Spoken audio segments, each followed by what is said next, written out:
¿Qué tal? Bueno, presentar a los nuevos invitados de este espacio en el YouTube. Quique Mateu, periodista español. ¿Cómo te va? ¿Cómo estás? ¿Cómo te sientes? Quique, bienvenido. Hola, ¿qué tal? Saludos desde España. Muy buenas. ¿Todo bien? ¿Cómo te encuentras tú en la situación actual que se encuentra todo el mundo en esta pandemia? Pues supongo que exactamente igual que todo el mundo, bueno, con alguna diferencia porque yo ya he pasado el coronavirus y entonces tengo una perspectiva un poco diferente, ¿no? De aquellos que están aislados o lo han estado y no han tenido la mala suerte de pasar la enfermedad, ¿no? Fuiste uno Pero de bueno, los, en todo caso, yo ya la he pasado como la mayoría de los que la pasan sin problemas. y fuiste uno de los primeros contagiados una vez que se empieza a expandir esta enfermedad. Sorpresivo. Supongo que no tienes ni idea cómo te contagiaste. No, no, es verdad que fui uno de los primeros en España, en Valencia el primero, y también el primer periodista español que se contagió. Yo creo que sería el contagiado número 11 o 10, 11, una cosa así en España, en una época en la que evidentemente el coronavirus no era lo que es ahora, ¿no? Acababa de aterrizar en Europa, en Italia, y era un poco el foco de la pandemia. El resto de países europeos mirábamos con cierto asombro, pero como si estuviéramos en el cine, lo que pasaba en Italia, ¿no? No era una cosa que nos pareciera que estaba muy cerca de nosotros, ¿no? Yo tuve que ir a Italia para relatar para la radio el Atalanta-Valencia de Champions. Y precisamente en Italia, en el norte de Italia, en Lombardía, era donde estaba el foco de la pandemia, ¿no? Yo me contagié allí, en Italia, y ya regresé con el virus en el cuerpo. Otra cosa es que hubiera muchos más como yo, que seguro que los hubo, que estuvieron en el mismo sitio que yo, el mismo día que yo, y también volvieron contagiados, ¿no? Lo que ocurre es que en ese momento pues, no había ninguna prescripción al respecto del virus. En Italia había 3 casos oficiales, en España había 2, y por lo tanto no había motivo para la preocupación, ¿no? Pero la realidad es que en Italia ya había mucho, el virus ya estaba. Sí, sí, bueno, semanas después se conoció que ese fue un foco importante de contagio, el partido de Champions del Atalanta con el Valencia. Bueno, fuiste, tal como comentamos, uno de los primeros contagiados y a su vez también fuiste uno de los primeros recuperados de esta enfermedad que es tan potente. ¿Me puedes contar el proceso?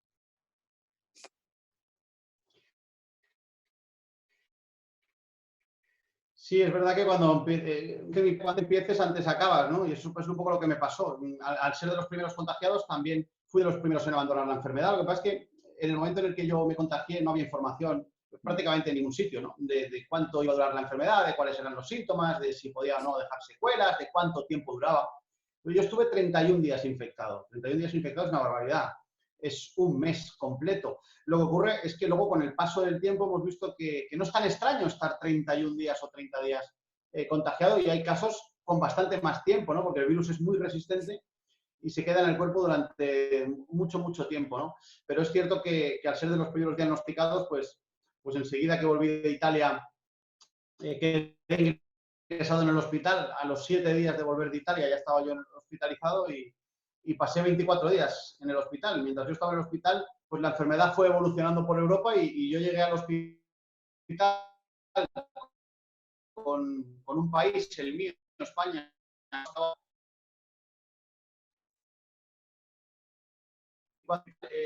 Mi país estaba en. Se nos va un poquito la conexión. Quique, se comenta mucho estos síntomas, que es esa tos, el dolor de garganta, la dificultad para respirar, la fiebre. ¿Agregarías algún síntoma que no hayas leído o que no se haya hecho viral, por así decirlo? Bueno, yo tuve todos esos síntomas, efectivamente, la fiebre, la disnea, el problema de la tos. Para mí el peor problema fue el de la tos, porque la tos no es una tos normal, no es la tos a la que estamos acostumbrados, es una tos seca que irrita la garganta y que se vuelve por momentos insoportable, ¿no? Yo también tuve una especie de agujetas en todo el tórax, en toda la parte frontal del pecho, que fueron los primeros días y que es un síntoma que realmente ha tenido poca gente, ¿no? En cambio, uno que ha tenido mucha gente, que es la pérdida del olfato, por ejemplo, pues yo no tuve ninguna pérdida de olfato en ningún momento, ¿no? Entonces, digamos que hay muchos síntomas, yo los tuve casi todos, aunque afortunadamente los tuve de una forma leve, tolerable. no han sido estos casos en los que el virus deriva en una neumonía y entonces se vuelve realmente complicado. Yo en ese sentido tuve bastante suerte. Un pequeño problema de conexión, no sé si tú me estás viendo bien, me escuchas bien. Yo te escucho bien, pero no te veo, no hay movimiento en tu pantalla. Ahí volvió. Quique, preguntarte también una situación, porque acá también, en Chile, también en Sudamérica, se ha ido, bueno, aprendiendo sobre la marcha, es obvio, es una enfermedad nueva, pero se ha comentado mucho el tema de que cuando uno ya tiene la enfermedad, es inmune. Se conocieron casos en Asia que no es así. ¿A ti qué te dijeron acerca de esa información? Bueno, yo no puedo hablar de lo que haya pasado en Asia, entre otras cosas porque no sé ni de dónde sale la información, ni lo contrastada que está, ni cuáles son los casos. Yo puedo hablar de lo mío, que es de lo único que tengo absolutamente fiabilidad. Y lo que yo sé es que del virus que a mí me ha contagiado, de la cepa del virus que a mí me ha contagiado, porque hay que recordar que el coronavirus tiene varias cepas, la mía es la S, concretamente. Bueno, pues de esa cepa del virus yo teóricamente estoy inmunizado porque de hecho mi cuerpo pues ha generado los anticuerpos que eliminó el virus y los anticuerpos se han quedado dentro del organismo. Por lo tanto, yo teóricamente estoy inmune. Lo que no se sabe es cómo afecta otra cepa del coronavirus a alguien que ya lo ha pasado como yo y cuánto tiempo esos anticuerpos ejercen su función en el cuerpo. Es decir, cuánto tiempo duran los anticuerpos del coronavirus. No se sabe si un mes, dos, toda la vida. Claro, al ser una enfermedad nueva, pues hay cosas que hay que ir esperando con el tiempo. Yo sé que hoy los tengo. Sí, bueno, es una situación que hay que tener en consideración. Quique, metámonos un poquito en el fútbol. Como dijiste, fuiste por Champions al Valencia-Atalanta, a Italia. Eres un reconocido seguidor del elenco valenciano. Cuéntame cuáles son tus primeros recuerdos en tu niñez, en tu infancia, como hincha de este equipo. Bueno, hay que tener en cuenta que yo soy periodista deportivo, entonces mi trabajo es seguir a un equipo de fútbol, no ser hincha de un equipo de fútbol. Muchas veces se mezclan las cosas y yo procuro separarlas mucho porque un hincha habla con el corazón y un periodista no debe hacerlo. Entonces yo soy periodista y por lo tanto ejerzo como tal y mi trabajo es el Valencia. Mi vida personal no tiene nada que ver, o sí tiene que ver porque evidentemente mi equipo es el mismo, pero yo dejo el equipo a un lado cuando y el hincha se queda en un sitio y el profesional se queda en otro, porque si no, no perderíamos los periodistas lo más importante que tenemos, que es la objetividad. Si yo pensara como hincha, no podría contar a la gente la verdad de las cosas que tienen que ver con el Valencia. Entonces, no me gusta el término hincha, porque el hincha es el que escucha a los periodistas, no necesariamente el periodista. El periodista tiene que vivir del rigor y de la credibilidad, y un hincha ni tiene que ser riguroso ni tiene que tener credibilidad. Tiene que tener corazón. Los periodistas tenemos que ir mucho más lejos. Claro, y en ese sentido, en tu etapa previa al periodismo, te tocó ver mucho al Valencia, supongo. Sí, sí, claro, bueno, al Valencia y al fútbol, ¿no? Tengo ahora 44 años, con lo cual pues he vivido muchas cosas, ¿no? Yo era muy pequeñito cuando Mario Alberto Kempes, que es el mejor jugador que ha pasado por la historia del Valencia, pues estuvo en el Valencia, coincidió con la época en la que ganó Argentina el Mundial, con gol suyo, a Holanda en aquella famosa prórroga, ¿no? En Argentina, y ya entonces, pues yo ya recuerdo, mis primeros recuerdos del Valencia son esos, ¿no? Lo que pasa es que la época gloriosa del club de Mestalla no se produjo hasta principios de siglo, cuando empezó a jugar finales de Copa Europa, cuando empezó a ganar títulos europeos, cuando ganó las ligas en España, que son tan recordadas, ¿no?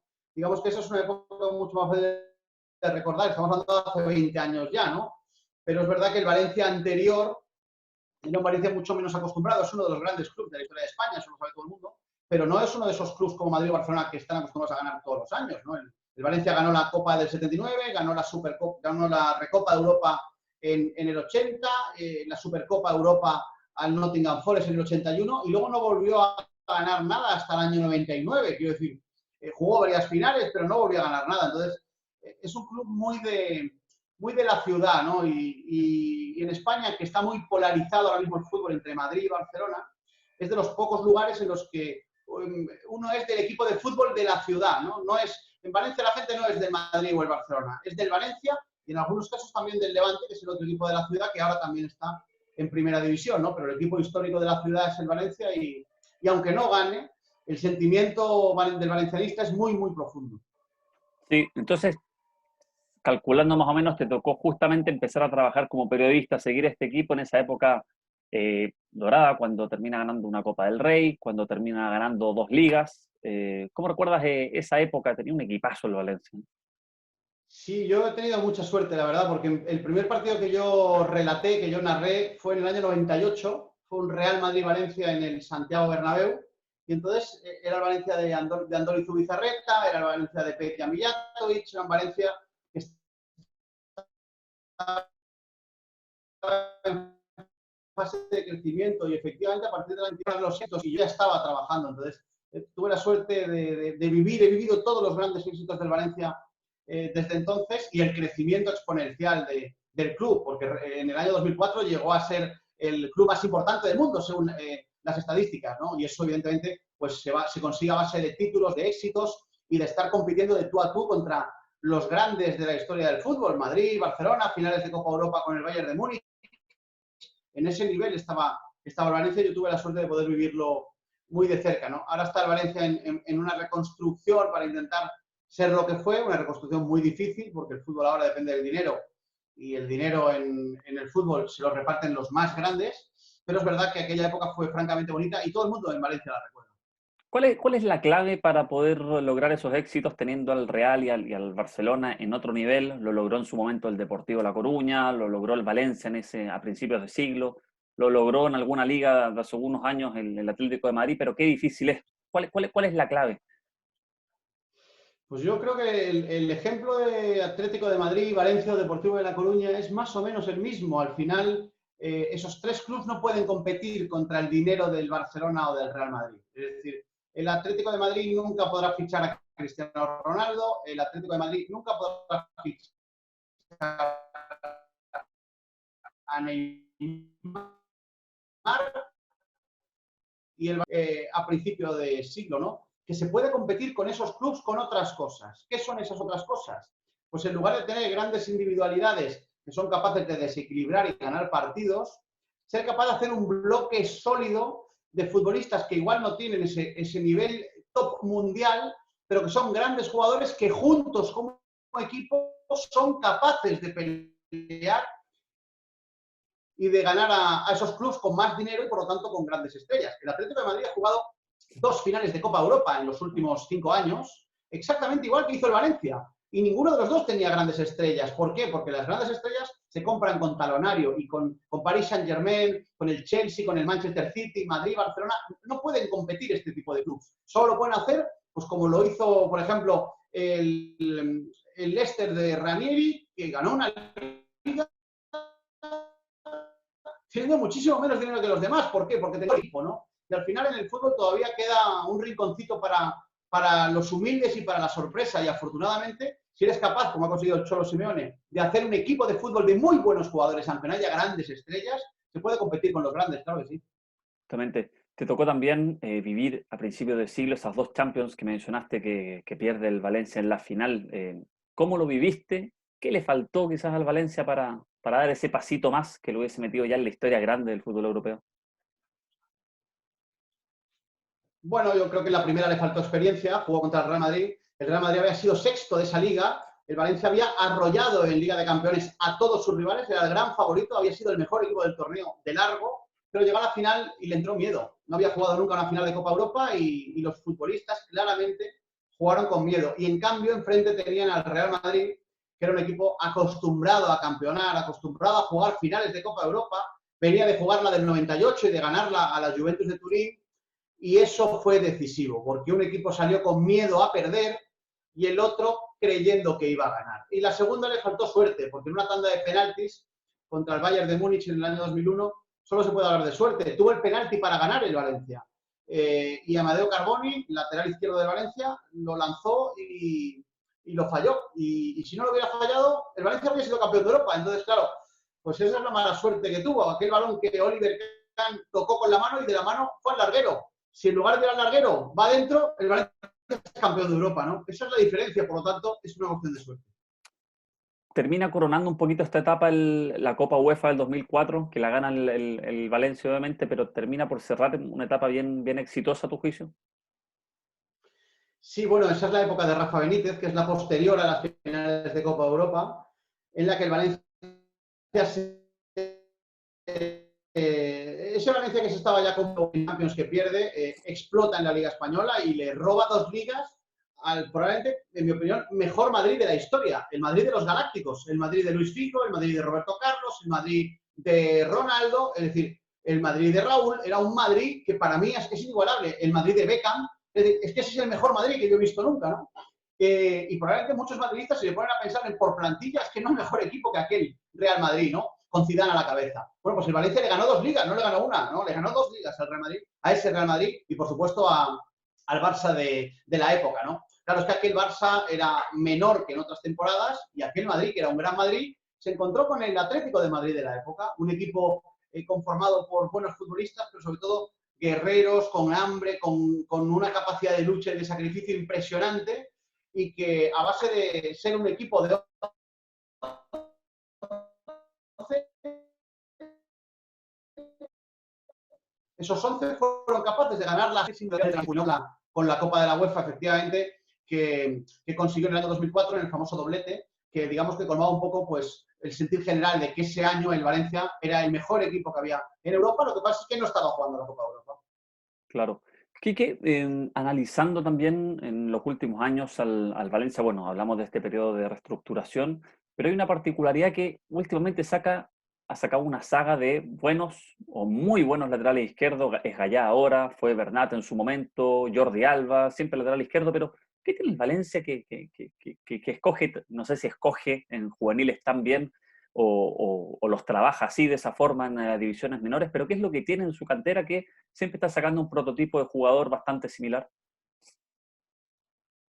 Sí, es difícil de explicar porque la forma de trabajar de la cantera del Valencia es exactamente la misma para un lateral izquierdo que para un lateral derecho. En cambio, salen laterales izquierdos como churros y no salen tantos por la derecha, ¿no? Los laterales son importantísimos en el fútbol porque son muy difíciles de encontrar de largo recorrido, ¿no? Y el Valencia es verdad que se ha hecho especialista. Yo hablaba con alguno de ellos en alguna ocasión y lo que me comentaban es que cuando veían a uno de los grandes laterales izquierdos, Jordi Alba, por ejemplo, en el primer equipo, los niños que venían de atrás querían ser ese lateral izquierdo, ¿no? Y muchas veces aprendes de lo que ves en el primer equipo. Y es un gran jugador en la izquierda de referencia, viniendo desde atrás. Jordi Alba, Bernat y Gallá son 3 ejemplos muy claros de jugadores, un perfil muy parecido, y todos han venido de abajo arriba hasta llegar al primer equipo. Así es que como la forma y el procedimiento de trabajo es el mismo, pues hay que pensar que hay un poquito de suerte, hay un poquito de casualidad y hay un poquito también de imitación de los jugadores que los niños ven en el primer equipo y que probablemente en el Valencia lo que más te llama la atención es ver cómo salen laterales que luego acaban siendo todos internacionales y jugando en los grandes clubes de Europa. Claro. Quique, bueno, 10 años después de esta Copa UEFA que gana el Valencia, ya me salté 10 años de una, asume Juan Antonio Pizzi, te pregunto por él porque años después fue técnico de la selección de Chile, ganó una Copa Centenario, fue finalista de la Copa Confederaciones el año 2017, pero también se va de acá marcado por una eliminación trágica en las eliminatorias, no va al Mundial de Rusia, pero quería preguntarte principalmente por Juan Antonio Pizzi en el Valencia. Llega el 2014, dura muy poco, ¿cómo evalúas tú su paso por el elenco valenciano? Yo creo que tuvo muy mala suerte. Primero porque la experiencia que le dan o la oportunidad que le dan en Europa de entrenar a uno de los grandes clubes europeos es una oportunidad grandiosa para él, pero no la puede aprovechar porque en ese momento el Valencia es el caos, es un absoluto caos. Estaba a punto de llegar Peter Lim con su amigo Jorge Méndez al universo valencianista y él estuvo en ese tránsito desde mitad de temporada anterior hasta final de año. Claro, el nuevo dueño de las acciones del club venía con su propio entrenador, en este momento el representado por Méndez, Nuno, que ahora está entrenando en el Wolverhampton, en Inglaterra, pero entonces venía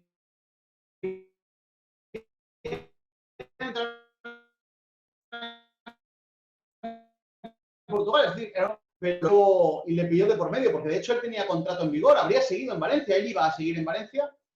A mí particularmente era un entrenador que me gustó. Me gustó los 6 meses de trabajo que hizo. Creo que debería haber tenido la chance de estar una temporada entera y luego para la historia quedará aquella eliminatoria de Europa League contra el Sevilla, en la que él era el entrenador del Valencia, que va pasando eliminatorias, que consigue sacar una eliminatoria histórica contra el Basilea después de perder 3-0 en Suiza y gana 5-0 en la prórroga en Mestalla, que es uno de los partidos más inolvidables de la historia del club, con Juan Antonio Pizzi en la rueda de prensa previa al partido, diciéndole a todo el valencianismo y a los periodistas: ¿por qué no vamos a marcar 3 goles? ¿Por qué no vamos a eliminar al Basilea? ¿No? Es una frase que todo el mundo recuerda porque fue una de las grandes noches de la historia de Mestalla, con Juan Antonio Pizzi como entrenador. Justamente, y Pizzi a ese equipo lleva a un chileno, te pregunto por él, por el caso de Eduardo Vargas, donde yo al menos lo vi en Europa, fue el equipo donde más cómodo lo vi en el Valencia. Duró muy poquito porque estaba a préstamo, pertenecía en ese tiempo al Napoli. Y me da la sensación de que él le faltó una temporadita más, que se estaba acostumbrando al fútbol español. Yo lo veía bien, lo veía cómodo, pero lamentablemente estuvo muy poco tiempo. ¿Cómo evalúas el paso de Eduardo Vargas por el Valencia? Estuvo muy bien, lo hizo muy bien. De hecho, fue muy protagonista aquella noche del Basilea. Fue muy protagonista en el partido de Suiza porque falló todo lo que no había fallado en su vida, lo recuerdo perfectamente. Pero luego, en cambio, en el partido de vuelta de Mestalla fue muy decisivo.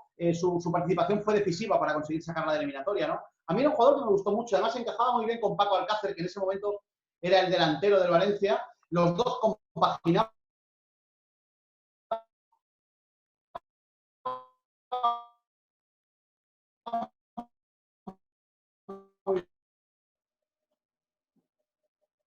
bien, claramente quedamos un poco con la situación de que ahí había un buen delantero que con un entrenador que le entendiera se le podía haber sacado mucho más rendimiento. Pero claro, llegó Peter Lim y todo eso desapareció.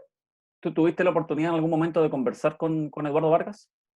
Sí, sí, bueno, era un tipo sencillo, tímido, discreto, no era muy de los focos y de los medios de comunicación, pero era un buen conversador, claro que sí, se podía hablar con él perfectamente desde la privacidad, no tanto, era más cercano fuera de los micrófonos y fuera de las cámaras que delante de ellas.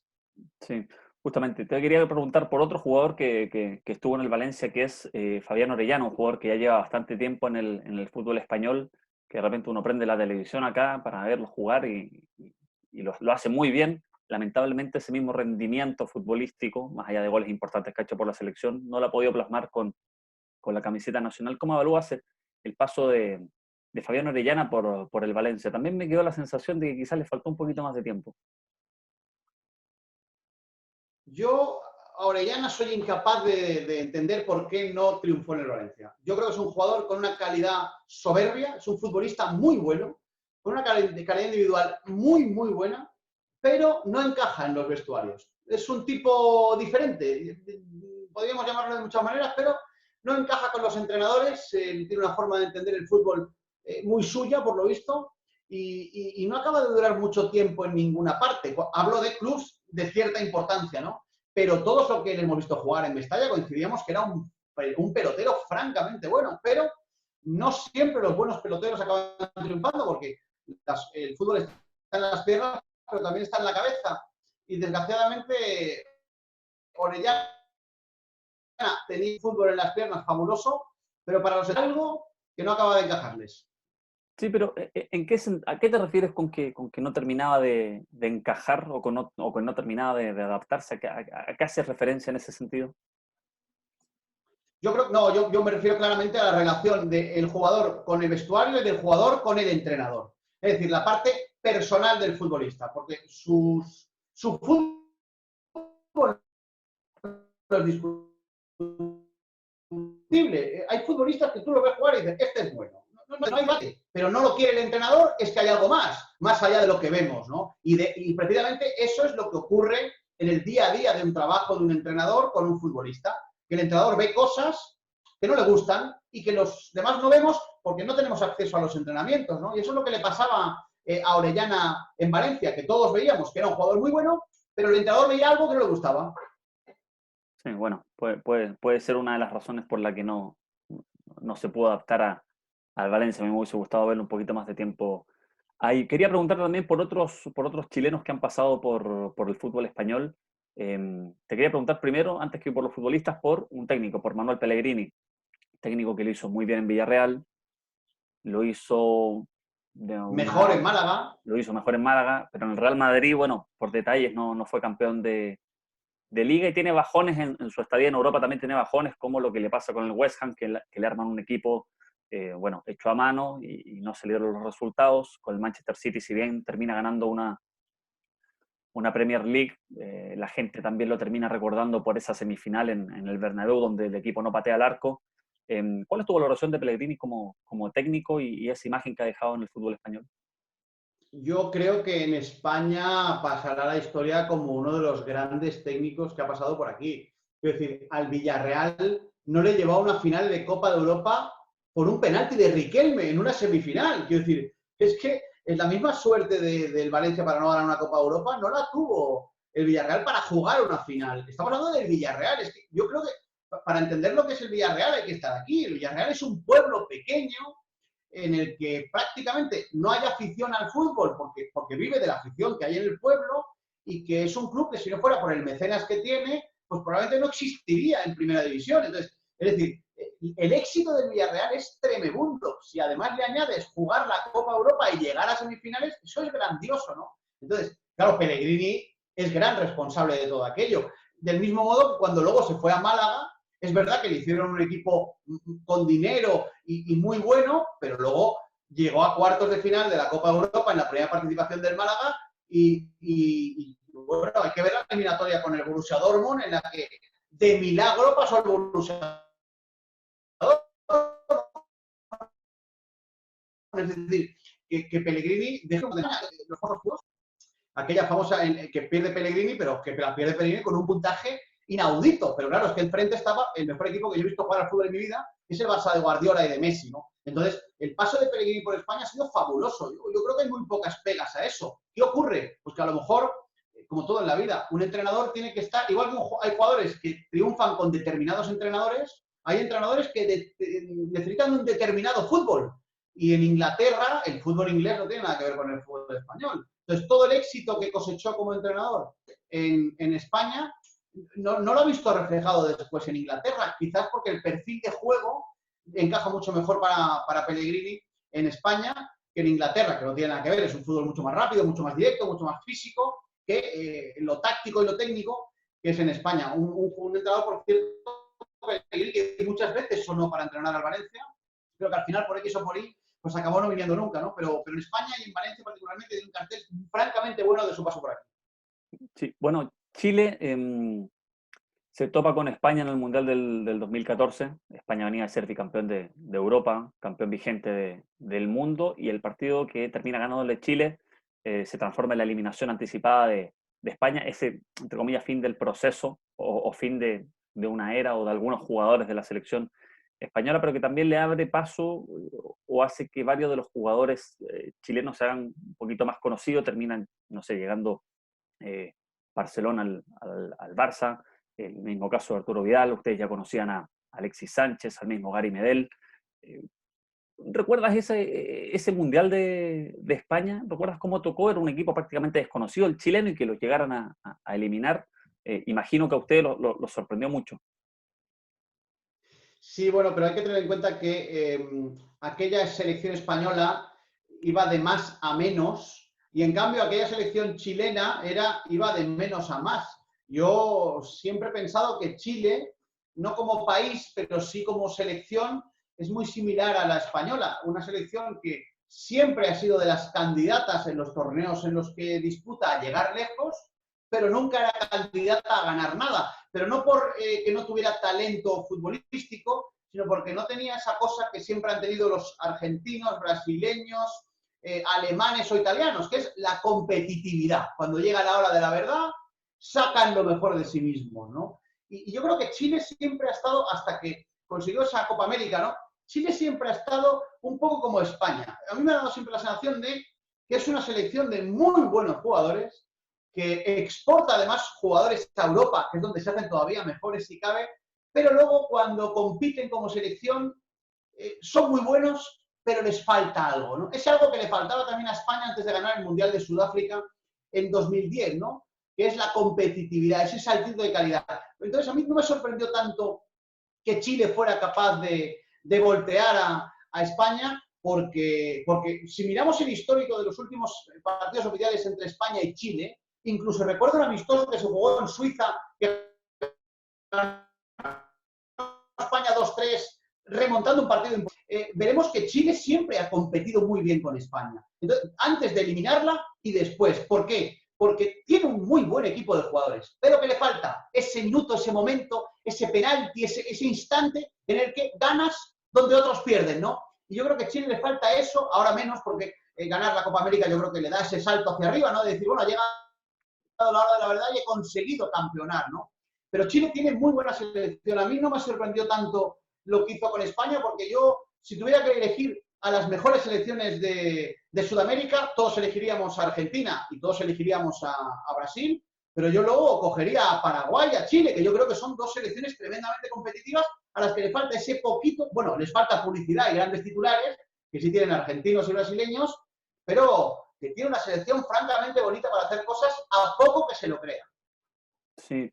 Y bueno, ¿cómo evalúas el paso de estos chilenos que te nombré por el fútbol español? Medel, muy conocido sus rabietas en Sevilla, pero dentro de la cancha también rindió. ¿Qué recuerdo tienes de Gary Medel? Bueno, yo te voy a decir una cosa. Ojalá Gary Medel hubiera sido jugador del Valencia, porque yo cuando jugaba contra el Valencia era una auténtica pesadilla. Es cierto que es un jugador díscolo, que es un jugador con un carácter difícil, ¿no? Y que por lo tanto es difícil de domar, pero es un jugadorazo. Quiero decir, en el centro de la cancha es un auténtico baluarte. Cuando tiene la cabeza centrada en el fútbol, es un jugador magnífico. Es un jugador claramente de selección, de primerísimo nivel, jugador Champions. El problema es que, es lo que hablábamos antes, ¿no? Hay jugadores que tienen piernas, pero tienen que tener también cabeza, ¿no? Y los jugadores que tienen cabeza siempre llegan a la élite. Los que tienen piernas no siempre, ¿no? Y Gary Medel es un jugador, vamos, siempre que me preguntan por él, es como el Sevilla de Canuté, Luis Fabiano, Dani Alves, la época posterior en la que aparece Gary Medel. Son jugadores que marcan un estilo de un equipo de fútbol, y el estilo de aquel Sevilla lo marcaba Gary Medel. Claro. También estuvo en esa época Claudio Bravo, que es un muy buen portero, que termina saliendo del Barcelona por este tema de las rotaciones. Recordemos que Ter Stegen estaba irrumpiendo, que no quería jugar solamente Copa del Rey y Champions League. ¿Cómo evaluas el paso Sí. de Bravo por España, que no solamente contabilizó su estadía en el Barcelona, sino también un muy buen paso por la Real Sociedad? Bueno, yo tengo que decir que a mí no es un portero que me guste mucho, pero igual que Willy Caballero, el argentino, y en España han dado muy buen rendimiento. Su mejor época fue en la Real Sociedad, indudablemente, ahí estuvo francamente bien, pero a mí siempre me ha parecido un portero con un punto de irregularidad peligroso. Es decir, es capaz de hacer grandes partidos y de pronto hace algo. Esto se lo he visto en las ocasiones en España, y no sé, a los grandes porteros, a los que son sólidos, son los que no fallan. Los que no fallan nunca, los que siempre son regulares, los que no hacen cosas extrañas, ¿no? Y Claudio Bravo siempre lo he tenido considerado como un portero con mucho talento, pero con ese punto de irregularidad, pues probablemente que le ha hecho ir creciendo mucho, pero no acabando de llegar a ser portero titular de un gran club, porque en Barcelona no le pasó y después tampoco lo pudo en Inglaterra. Uy, te escucho, ahí está. Sí, también quería preguntarte por Arturo Vidal y la situación que está viviendo. Algunos o la prensa en Italia durante muchas semanas lo ha puesto como una moneda de cambio para ir al Inter. ¿Qué te pasa con Arturo Vidal cuando lo ves en el Barcelona? Porque muchos dicen que, bueno, no tiene el ADN Barça, que es más de toque, él va más para arriba, es más de ir a buscar, de empujar. A mí me gusta ese toque que le da de un poquito más de desorden al Barcelona. No sé qué te parece a ti, cómo lo evalúas. A ver, yo creo que descubrir a Arturo Vidal hasta la altura de la vida no lo vamos a hacer ninguno, ¿no? De hecho, a Valverde es un jugador que le gusta mucho, o le gustaba mucho cuando era entrenador del Barcelona. Lo que pasa es que el problema de Arturo Vidal yo creo que es un todocampista. Él ocupa mucha cancha, pero es que en Barcelona un jugador no tiene que ocupar cancha. Es el balón el que tiene que ocupar la cancha. es el balón el que tiene que correr. Y entonces Arturo no encaja, Vidal no encaja en la forma de juego que tiene el Barcelona, por eso es tan criticado, por eso no es titular indiscutible, por eso se habla tanto de su posible salida, porque él es un jugador muy fuerte, que tiene una zancada muy poderosa, que va hacia arriba, pero claro, es que en Barcelona no le piden eso. En Barcelona dicen, no, para arriba ya va Messi. Un jugador que necesita ciertas libertades que en Barcelona no le dan. Yo creo que es un jugador muy bueno, pero le pasa a Artur Melo lo mismo. Es un jugador muy bueno que no encaja en la forma de jugar que tiene Barcelona, porque Barcelona tiene una forma de jugar muy particular, marcada claramente por Leo Messi y por la época de Johan Cruyff, y por una cosa por otra, pues Arturo Vidal es un jugador diferente a esa forma de... Claro.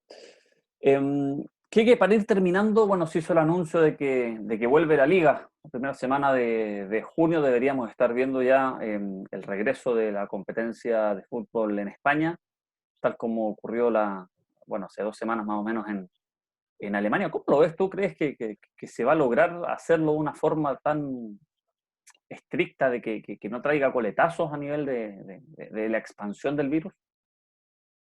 Bueno, es difícil porque estamos hablando de un enemigo al que no conocemos, que es el coronavirus, y es bastante impredecible. Entonces es difícil saber qué va a ocurrir.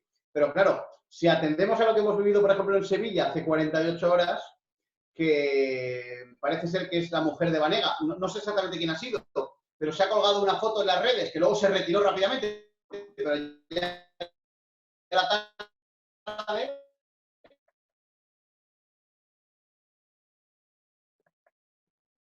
Te perdí. De una comida en la Ahí que está. justo lo que piden las autoridades que no hay que hacer, ¿no? Entonces, claro, atendiendo a esa situación, pues puede pasar cualquier cosa, claro. Si tenemos que depender de la responsabilidad de cada uno de los individuos, pues eso es una lotería en la que los habrá más responsables y, como todo en la vida, los habrá más irresponsables. ¿Tú crees que se va a dar o que podría cambiar el panorama en los próximos días?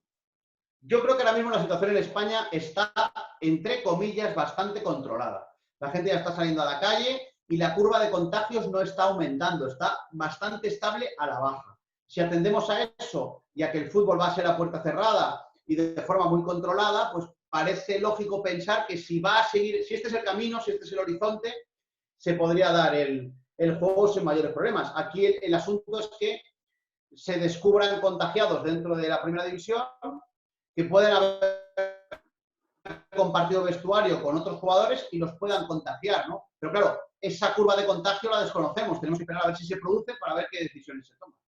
Quique, agradezco tus minutos. No sé si yo o tú hemos tenido algún problemita de conexión que de repente me deja un poquito inestable el sistema, pero agradezco estos minutos que te diste para conversar del fútbol, de los vínculos también del fútbol español con Chile, del paso de Pizzi, de Vargas, de Orellana por el Valencia, el club al cual tú cubres hace tantos años, y poder hablar de fútbol un poco en esta época donde quizás hace tanta falta por lo que se está viviendo. Te mando un abrazo muy fuerte, agradezco mucho esta oportunidad que hemos tenido de charlar de fútbol y recordar a todo el fútbol chileno que tienen un fútbol muy bueno, muy competitivo y que tienen que estar muy orgullosos de la selección que tienen. Esa roja que llaman ahí en Chile y que también conocemos aquí en España. La verdadera roja, dicen algunos. Sí, no, es la verdadera roja, la roja vino después, es la verdadera roja. Nuestra España, además, es otro rojo, no tiene nada que ver. Quique, un saludo, que te vaya muy bien, que continúe muy bien tu recuperación también, que vaya todo bien por España y bueno, que se den las cosas para que retorne el fútbol, pero siempre en un ambiente seguro. Muy bien, un abrazo muy fuerte, chao, chao. Abrazo.